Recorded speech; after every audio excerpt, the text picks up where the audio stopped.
हर दिन हम कई आकार देखते हैं। जब हम पेड़ों के पास जाते हैं तो हम कई तितलियों को उड़ते हुए देख सकते हैं।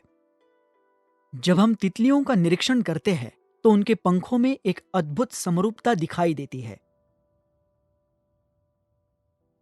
कई अवसरों पर हम देखते हैं कि हमारे बच्चे रंगों के साथ खेलते हैं। हम रंगों के साथ भी समरूपता दिखा सकते हैं। इस तरह अलग अलग अक्षरों में, अलग अलग आकृतियों में और रोजमर्रा जीवन की अलग अलग वस्तुओं में हम समरूपता की पहचान कर सकते हैं।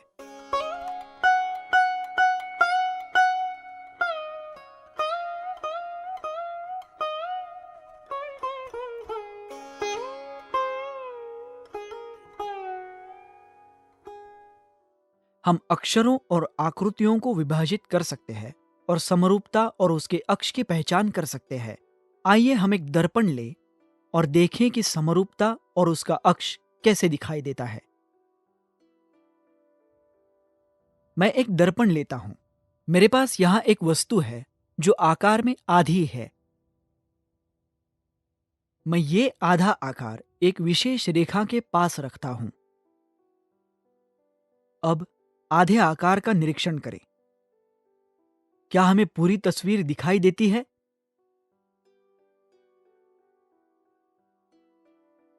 जी हां। अब हम देख सकते हैं यह किस आकार का है।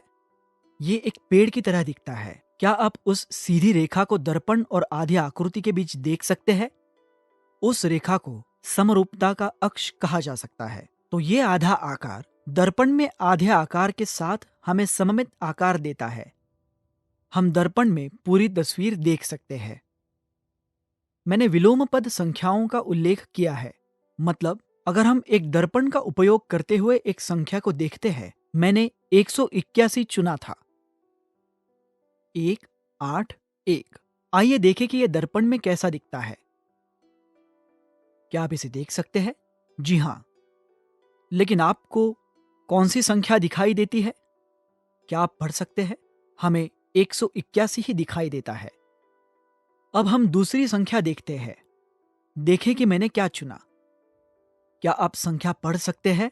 इसे सीधे पढ़ें। 131।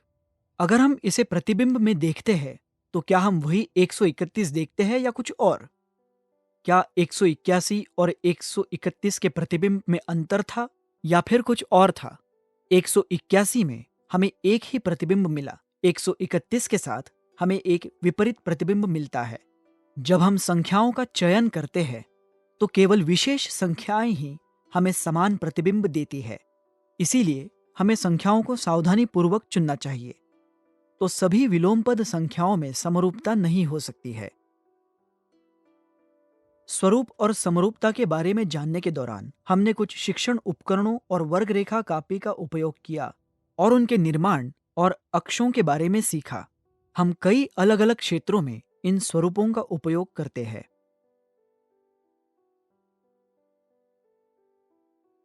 जब हम संगीत का निरीक्षण करते हैं तो ताल स्वरूप में कई स्वरूप होते हैं।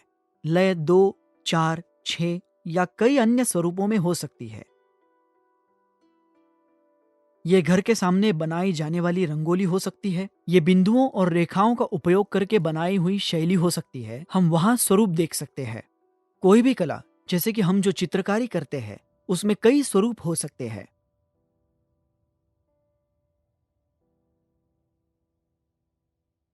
ये प्रकृति में पाई गई एक पत्ती की बनावट में भी हो सकती है। हम जीवन में इन स्वरूपों को देख सकते हैं। इसके साथ ही हम कपड़ों का निरीक्षण करते हैं। यदि आप सीमा को देखते हैं, हमारे कपड़ों पर होने वाली सीमा, तो पाएंगे कि सीमा पर कई सममित स्वरूप होने की संभावना है।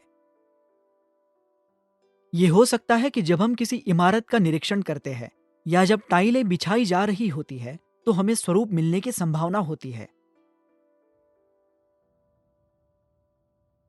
आगे जब हम समरूपता के अक्षों पर चर्चा करते हैं तो हम अक्षरों और आकारों में समरूपता देख सकते हैं।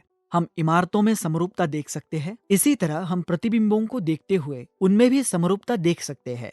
कुल मिलाकर स्वरूप और समरूपता ये दोनों प्रक्रियाएं हमारे कौशल को महत्व देती है और हमारे दैनिक जीवन में उपयोगी है।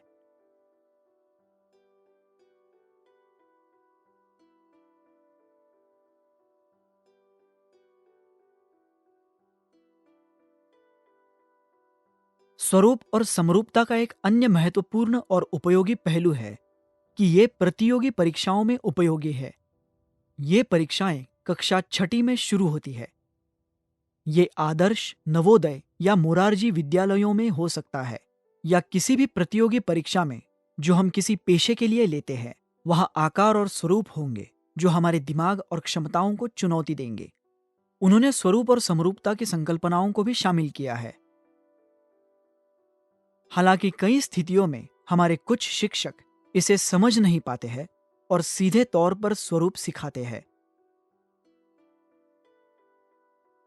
हमें ऐसे विषयों को अधिक महत्व देने की आवश्यकता है और छात्रों को कौशल्य आधारित संकल्पनाओं को स्पष्ट रूप से प्रदान करने की आवश्यकता है। तब हम इन विषयों को अच्छी तरह से पढ़ा सकते हैं।